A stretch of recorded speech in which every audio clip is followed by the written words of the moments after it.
Hi, this is Lance Tarchioni, Technical Agronomist with DeKalb Asgrow and Alloy here in West Central Illinois. And I'm Chris Carlisle, Technical Agronomist for DeKalb Asgrow in West Central Illinois and the Alloy brand as well. That's right, so Chris and I are standing in something that's it's a little bit weird for us. We're standing in an Enlist soybean plot. These are Alloy beans here behind us. We're standing in the complete Alloy lineup here, planted from here and about 200 feet down. Every 8 rows, you've got a different variety. We've got Alloy products available from a 2.6 to a 4.1, about 10 or 12 different genetic offerings there. We're not going to train on those specific varieties here today. That will be coming, but starting in 2023, we started offering Enlist as a system through the Alloy brand. Now, to be clear, Alloy is not Asgrow germplasm. Asgrow is not doing breeding or trait integration with the Enlist trait. We are focused solely on XtendFlex and our future, which is HT4, which will be a 5-way stack that we'll have out in a few years. But we have recognized that there is a demand for Enlist in the marketplace, and we want to remind you as our dealers and as our customers that if you make the choice to switch to the Enlist platform, which Chris and I would disagree with you doing, but if you make that choice, you don't have to leave Bayer, you don't have to leave your Asgrow dealer. You can access some really good Enlist germplasm through the Alloy brand.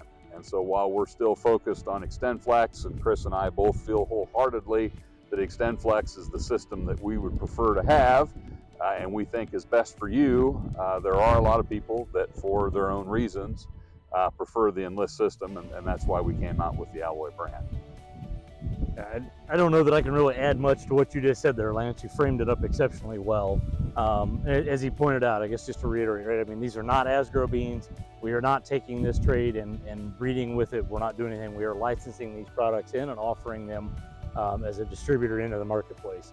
You know, and the other point he made that I'll reiterate as well that I think would help some people is that, you know, there's if you're a customer of ours and been a long-time customer of Asgrow, but you feel like you want to go to an E3 platform, this provides you an opportunity to not leave the people that you're doing business with today, right? And that you've come to build that relationship with and have that trust in today.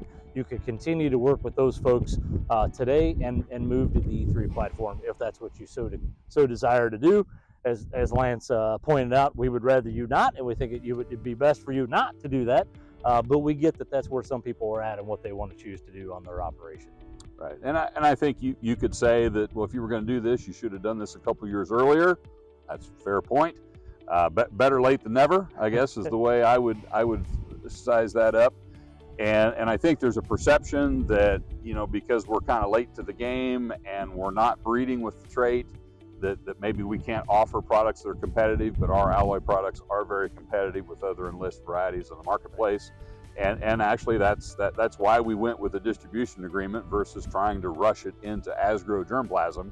We could offer you a better product licensing what was already in the marketplace than we could generate on our own, you know, and get it out there quickly. We're focused on HT4 for the future of Asgrow, which HT4 soybeans will be resistant to 2,4-D, but not with the Enlist trait. It'll be with our own proprietary trait. So even when HT4 comes out and you can buy a bean that's resistant to 2,4-D from Asgrow, those won't be Enlist beans either. Correct. Yeah, that is our own trait platform, our own trait that we're working with. It is not the E3 bean. We're not licensed that in. Again, we're not breeding with it. We're creating our own. So we will be offering our own, you know, version of a bean that has 2,4-D stacked in on top of our XtendFlex today. And we're actually going to be providing 2,4-D chemistry to the marketplace as well when that day comes.